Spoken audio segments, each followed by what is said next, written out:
Welcome back, and we have a new episode of Big Brother this evening that I covered.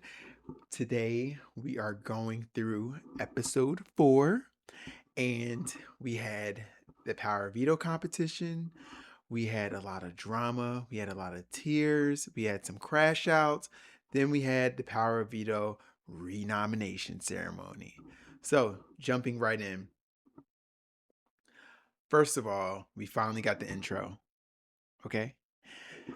And I loved it. It was showing us inside the time machine. Each house guest had their signature pose with their name. I thought there were like some smooth transitions in between each house guest. It was really colorful. It was very vibrant. I really enjoyed it. So shout out to the Big Brother team for putting us a intro package together. I thought we would at least saw it by tomorrow during the first eviction, but they surprised us and gave it to us today. So shout out to the Big Brother team. Also, we have the nomination fallout. Taylor took it like a pro. I almost feel like she knew it was coming, but she didn't. Yash took it pretty well for the most part. We're going to get to that in a second. And Mallory, she was crashing out, child. She could not take it. She was crying so much in her confessional. She had tears on her halter top. It was just like it was like ugly crying too. Like it wasn't just like a normal tear here and there. It was just like she couldn't breathe. Can we get sis some Kleenexes? Can we get her some nasal spray? Can we give her a hug? Can we give her something? And then on top of that, she's like angry, bitter, upset. She's revealing who should have been nominated instead of her, and everyone's hearing it. A complete meltdown.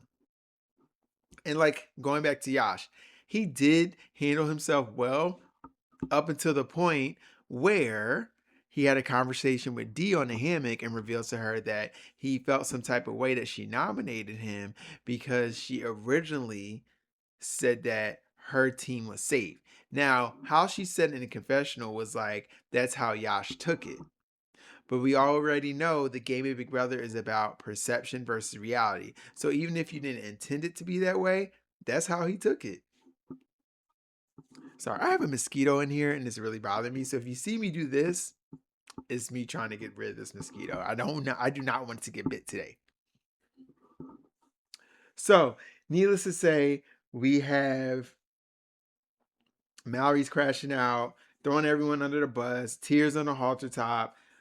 And also, we have to vote for a player to compete in the Big Brother time capsule. And I'm assuming during that challenge, the house guest will either receive a punishment or some type of power. If you're unfamiliar with the powers that people receive in the game of Big Brother, it could be anywhere from you're safe for the week, you can overhaul a head of household's nominations on the spot, you can grant someone safety, whatever the case may be. We'll find out when the power is actually given to the house guests and we have to vote. So make sure you go on cbs.com and vote. I'm not sure if it's on Paramount Plus voting, if the voting is on Paramount Plus, excuse me, but I would just go to cbs.com and vote for the Big Brother time capsule, because you know it's always a twist. Then on top of that, we go into the Power of Veto ceremony, not the ceremony, the competition, and we bring back Howie from Big Brother 6 and All Stars, and even Dr. Will from Big Brother 2 and All Stars. And it was great seeing them back on our screens. And the Power of Veto competition came down to Yash and Mallory, our two nominees. And surprisingly, not surprisingly to me because she's my winner pick, but Mallory won the Power of Veto, meaning that she can change nominations, meaning that she's more than likely going to save herself unless she's a horrible player, because we've seen it happen on Big Brother before. So, yeah, I was really excited that Mallory won the veto, although she's an official crash out. We love a multi-layered house guest. We love a house guest that's going to give us tears. We love a house guest that's going to fight for the way in. We love a house guest that's going to not understand where they stand in the game with other people. So, like I said, Mallory was my winner pick. Happy she's safe this week. Let's see what she gives us next week. So let's go down to, oh, I forgot. The Power of Veto Ceremony. During the ceremony, Dee had to make a tough decision. She was torn between Melody and Ashley as a replacement nom. Ashley, in a sense, because Ashley was on that other team, which was between Ashley and Barrett, people who were not able to compete in the challenge.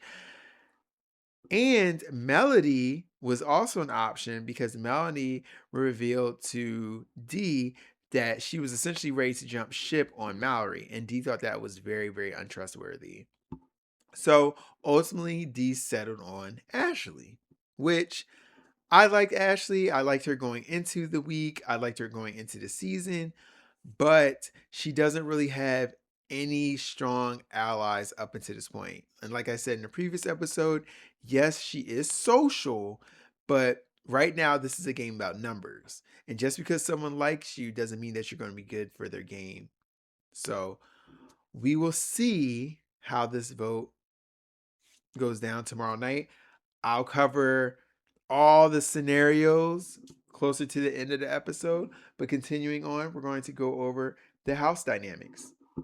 So, based on the episode and the live feeds, we have quite a few alliances that have started. I mentioned them the previous episode, but we have Dee, Angela, and Devins have teamed up as the 3 latest house guests to enter the game. Also, our 3 or 4 reality TV vets. If you want to include Jason in that, because he was also a contestant twice on RuPaul's Drag Race, yes. But Big Brother did not introduce him as such, so we're just going to stick with Devins, Dee, and Angela. They have teamed up and have created the crossovers, and they've included Barrett and Drew into the mix, which is not bad, considering Drew is the snake. He's getting all the information and bringing it back to them. And Barrett seems like a great, loyal alliance member for right now. Then Dee was also working with Camus, Chuck, and Haley with Devins, and that was like her secret alliance. They didn't really mention that in this episode, but I think from my understanding, they're still intact because they're still running Dee information. Now, I'm not sure if that's only because she's currently the head of household, but we'll see how that develops come tomorrow once the power shifts in a different direction. Then we have a love triangle between Rome, Lyric, and Jason. Go figure. We have the jesters between Melody and Lyric. We also have Mallory and Lyric, who are closely aligned. We also have Jason, Rome, Latrice, and Taylor, who are considered Mama's Angels. And that's a whole other division within the house. And then Ashley and Ashley and Yash, are on the outskirts. Ironically, and they're nominated with Taylor. Then, what I thought was interesting that they showed us this episode was like Mallory finally realized, not at first, but she finally figured out that Melody is not fucking with her. Point blank, period. I personally think that Melody should have lied and told Mallory she would use the veto on her, especially before the veto competition. Because I also felt like that might have gave Mallory more of an initiative to win the power veto competition since she felt like she was alone. I think if Melody had soothed her and said, "Yeah, I got you, whatever," and then let's say Melody went it herself, then afterwards she could have been like, "Oh yeah, girl, excuse my language. Oh, not excuse my language. I had to burp a little bit. Oh yeah, girl, I decided not to use it. I'm sorry." Okay, yes, Mallory still would have been mad, but I think it would have hit her a little different. Probably not, because Mallory would have cried, but I think that would have been a better option for Melody in that position. Um, Also, Mallory just thinking everyone was going to save her who's competing in the power veto. Like she spoke to Barrett, put him in an uncomfortable position. Melody, uncomfortable position. And I just think that Mallory is like a prime example of when she gets anxious, loose lips sink ships. So as long as she's feeling secure in the moment, she's good. But once that anxiety is triggered, you don't know what that woman's going to say, honestly.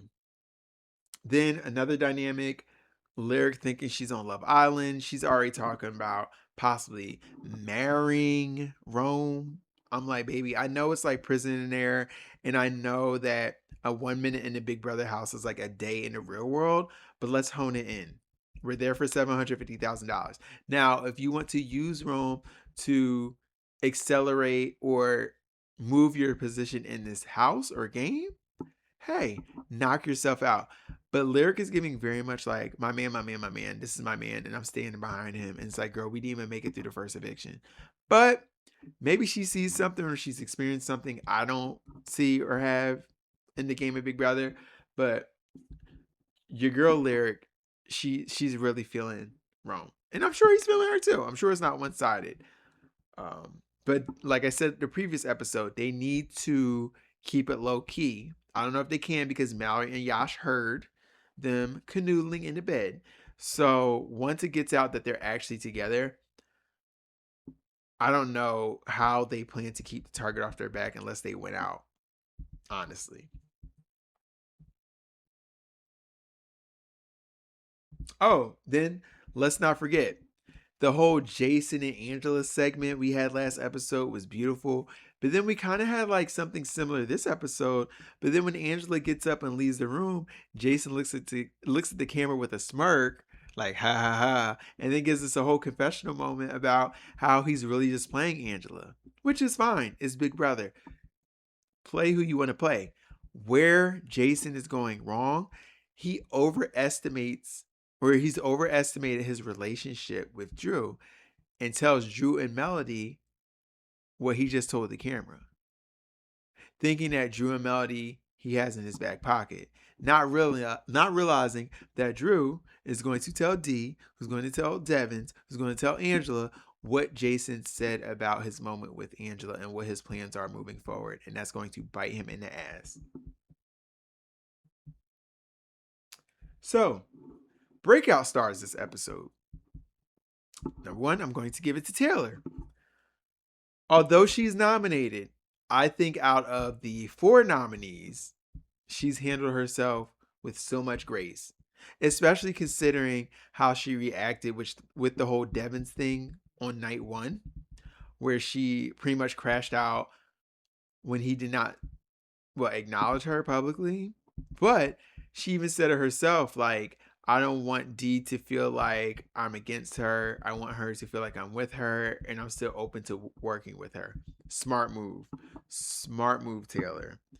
Way to keep your emotions in check. Way to regulate your nervous system. Because also, up until that point, we did not have the veto ceremony. So she could have won it, right?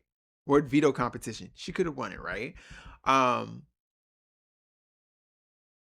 So my thing with Taylor is I'm glad she is emotionally aware enough to understand what not to react to in the game, especially to the head of household. Unlike Yash and Mallory. Speaking of Mallory, my second breakout star for the episode. Yes, Queen of Crashing Out. Love the chaos, love to see it. However, at the same time, Mallory won the veto. She made all of them eat the words, and she made D have to scramble with the new nomination. Love the chaos. Love it. Had to give it to her. Breakout. And she solidified herself safety at least until next week. Now, what would be the icing on the cake? We get a Mallory head of household. Wishful thinking. Wishful thinking. Only one can hope. Since we're on this regulating your nervous system kick, let's give it to Angela. Because let me tell you about Mother Angela. When Angela found out Jason did not have her back, she crashed the fuck out. She crashed out. But you know what? She crashed out in the confessional. She did not crash out publicly.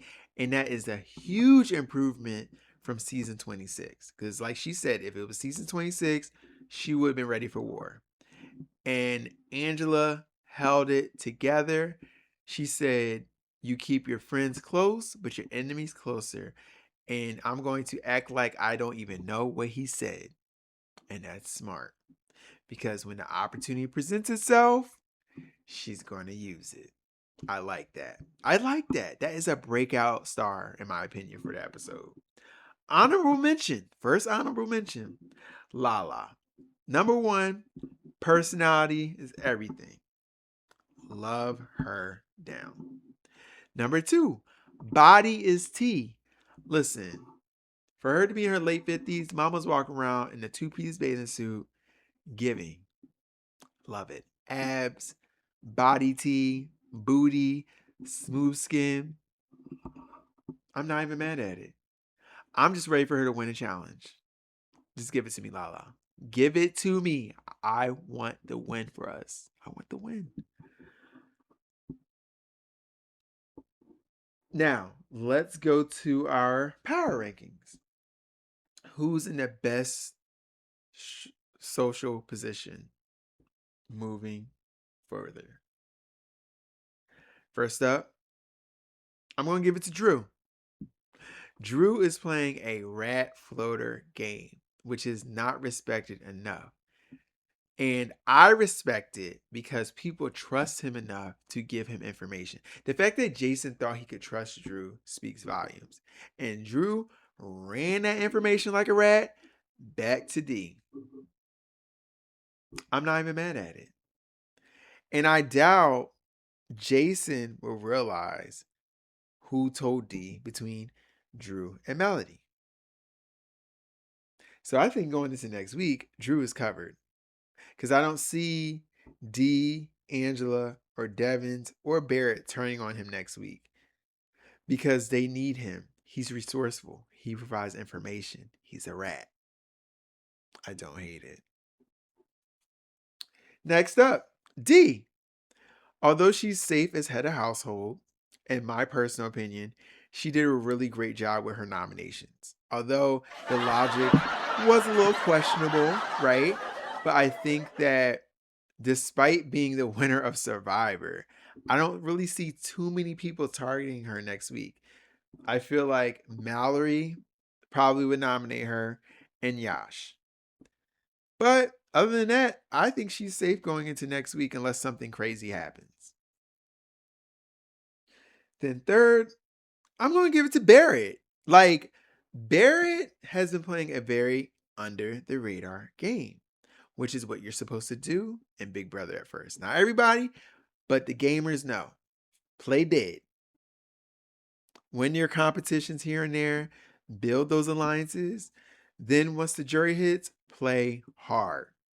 Win those competitions. Break those relationships. Make sure you manage the jury. And I feel like Barrett is setting himself up with, like, for the end game.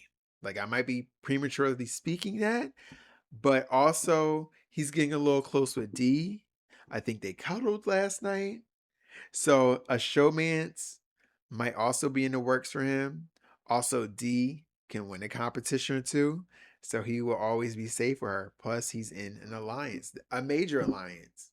So I think that Barrett is going to be in a great position going into next week. House guests that are most vulnerable. Now, I only included one nominated house guest because I didn't want to go through all three. But I feel like the house guest that's the most vulnerable going into next week is Jason. I think the show edited that for a reason. Angela is keeping that information in her back pocket. It's also showing everyone else that he can't be trusted. He also doesn't have a good read on who he should trust in the game, which is kind of scary. Hopefully he doesn't fall into the same or make the same mistakes he made on RuPaul's Drag Race and Overgame, but it seems like it's headed that direction. Plus, historically, in the last few seasons of Big Brother, the gay men have been targeted quite early. And I feel like he's falling right into that trope. I want better for him. So hopefully he can win power if he is nominated next week. Hopefully he can win the veto. But I seriously think if he stays on the block, he's going home next week. Also, Melody, I think, is at risk. Although she's in a pretty solid alliance, that whole issue with Mallory, that whole let me distance myself, let me not save you with the veto, didn't sit right with Mallory. Her having a conversation with D was about to nominate her ass. And D said now that she has this information with Melody also can't be trusted. And I'm sure that's going to spread. Melanie is not really in a showmance, and people are perceiving her as more intelligent than she looks. So I'm a little worried for Melody going into week 2. And then the nominee I chose that is the most vulnerable is Yash. And I'll go over more specifically how the different scenarios for the votes are going to go tomorrow evening. But Yash is very, out of between Taylor and Ashley, Yash is the most likely person to go home. And I don't know if he's necessarily done something to people or if he's did something. I just think he's out of all the major alliances, and based on his conversation with D, how he's holding it against her and he felt some type of way, which he should have kept to himself, it's not looking good. Plus, people think that has a potential to win a competition. He's already shown in a veto that he could almost win. He got second place. So it's not looking good for Yash. So let's jump right down to live feeds because I don't want to keep us too long. As of right now, we have Yash, Ashley, and Taylor on the block. And I have this lovely graphic by Billy Biggs _ on X. Shout out to them. And this account provides daily updates on how the votes are going to go throughout the week. So, post Blockbuster, if Yash and Taylor are on the block, it's predicted that Yash will receive 13 votes to go home. Taylor may receive 1. So Taylor will stay against Yash. If it's Yash versus Ashley, Yash will receive 8 votes to go,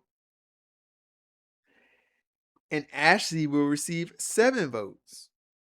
Yash will go home against Ashley. Now, if Yash somehow wins the Blockbuster and we have Taylor versus Ashley, as where it stands right now, Taylor receives 7 votes to go home, and Ashley receives 8 votes to go home. So, I believe our best case scenario, out of all 3 nominees, I want Yash to go, and I want Ashley to win the Blockbuster. My second option, Taylor wins Blockbuster, and we have a close vote between Yash and Ashley, which I love a close vote. I hate a unanimous vote. Like I love it when it's like one vote away, because it's like, damn, what conversation didn't I have? Damn, who did I piss off? Damn, who didn't I influence? I love that. I love that.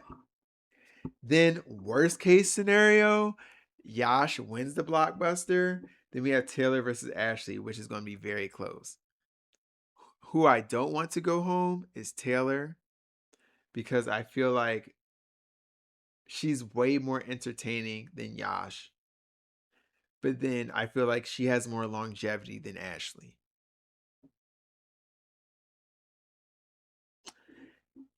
And that's where I'm at with it. I mean, the episode was pretty straightforward. The live feeds, anything that's sticking out. Haley is pissing people off.